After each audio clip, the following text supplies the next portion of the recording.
GST ಮರುವರ್ಗೀಕರಣದಿಂದ ರಾಜ್ಯಗಳಿಗೆ ತೆರಿಗೆ ನಷ್ಟವಾಗಲಿದ್ದು, ಇದಕ್ಕೆ ಪರಿಹಾರ ನೀಡಬೇಕೆಂಬ ರಾಜ್ಯಗಳ ಬೇಡಿಕೆಯನ್ನು ಕೇಂದ್ರ ಸರ್ಕಾರ ಪರಿಗಣಿಸಿಲ್ಲ. ಜಿಎಸ್ಟಿ ಮಂಡಳಿಯಲ್ಲಿ ಕೇಂದ್ರ ಮತ್ತು ರಾಜ್ಯ ಸರ್ಕಾರಗಳು ಒಟ್ಟಾಗಿವೆ. ಕೇಂದ್ರದ ಪಾಲು 3ರಲ್ಲಿ 1ರಷ್ಟಿದೆ. ರಾಜ್ಯದ ಪಾಲು 3ನೇ 2ರಷ್ಟಿದೆ. ಲಾಭ ನಷ್ಟಗಳು ಸಮಾನವಾಗಿ ಹಂಚಿಕೆಯಾಗಲಿದೆ. ಹೀಗಿರುವಾಗ ತೆರಿಗೆ ಸ್ಲ್ಯಾಬ್ ಪರಿಷ್ಕರಣೆ ಸರ್ವಾನುಮತದಿಂದ ನಿರ್ಧಾರ ಕೈಗೊಳ್ಳಲಾಗಿದೆ ಎಂದು ಕೇಂದ್ರ ಹಣಕಾಸು ಸಚಿವ ನಿರ್ಮಲಾ ಸೀತಾರಾಮನ್ ತಿಳಿಸಿದ್ದಾರೆ. ರಾಜ್ಯದ ಪ್ರಮುಖ ಹಿಂದೂಗಳ ಧಾರ್ಮಿಕ ಕ್ಷೇತ್ರ ಧರ್ಮಸ್ಥಳ ವಿರುದ್ಧದ ಅಪಪ್ರಚಾರ ಖಂಡಿಸಿ ಜೆಡಿಎಸ್, ಬಿಜೆಪಿ ಬಳಿಕ ಆಡಳಿತ ಪಕ್ಷ ಕಾಂಗ್ರೆಸ್ ಶಾಸಕರು ಸಹ ಕಾರು ಹಾಗೂ ಬಸ್ಗಳಲ್ಲಿ ಯಾತ್ರೆ ಕೈಗೊಂಡಿದ್ದು, ಧರ್ಮಾಧಿಕಾರಿ ಡಾಕ್ಟರ್ ಡಿ. ವೀರೇಂದ್ರ ಹೆಗಡೆ ಅವರಿಗೆ ಬೆಂಬಲ ವ್ಯಕ್ತಪಡಿಸಿದ್ದಾರೆ.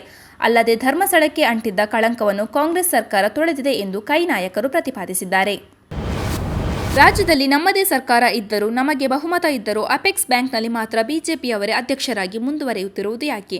ಯಾವ ಹಿತಾಸಕ್ತಿಯಿಂದ ಅವರನ್ನು ಉಳಿಸಿಕೊಳ್ಳಲಾಗಿದೆ ಎಂಬುದಕ್ಕೆ ಮಾಜಿ ಸಚಿವ ಕೆಎನ್ ರಾಜಣ್ಣ ಹಾಗೂ ಅವರ ಪುತ್ರ ರಾಜೇಂದ್ರ ಉತ್ತರಿಸುತ್ತಾರಾ ಎಂದು ಮಾಗಡಿ ಕಾಂಗ್ರೆಸ್ ಶಾಸಕ ಎಚ್.ಸಿ. ಬಾಲಕೃಷ್ಣ ಪ್ರಶ್ನಿಸಿದ್ದಾರೆ.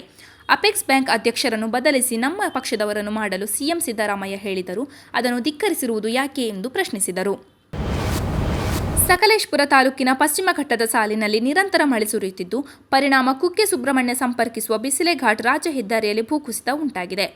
ರಾಜ್ಯ ಹೆದ್ದಾರಿ 85ರ ಅಡ್ಡಹೊಳೆ ಸಮೀಪ ರಸ್ತೆಗೆ ಭಾರೀ ಪ್ರಮಾಣದ ಮಣ್ಣು ಕುಸಿದಿದೆ. ರಸ್ತೆಗೆ ಗುಡ್ಡ ಕುಸಿದ ಪರಿಣಾಮ ವಾಹನ ಸಂಚಾರ ಸಂಪೂರ್ಣವಾಗಿ ಸ್ಥಗಿತಗೊಂಡಿದೆ. ರಸ್ತೆಗೆ ಮಣ್ಣು ಕುಸಿದಿರುವುದರಿಂದ ಕರಾವಳಿ ಸಂಪರ್ಕಿಸುವ ಕಡಬ, ಸುಬ್ರಹ್ಮಣ್ಯ, ಉಪ್ಪಿನಂಗಡಿ, ಮಂಗಳೂರು ಹೋಗುವ ಪ್ರಯಾಣಿಕರಿಗೆ ಈ ರಸ್ತೆಯಲ್ಲಿ ಸಂಚಾರ ಸ್ಥಗಿತಗೊಳಿಸಲಾಗಿದೆ.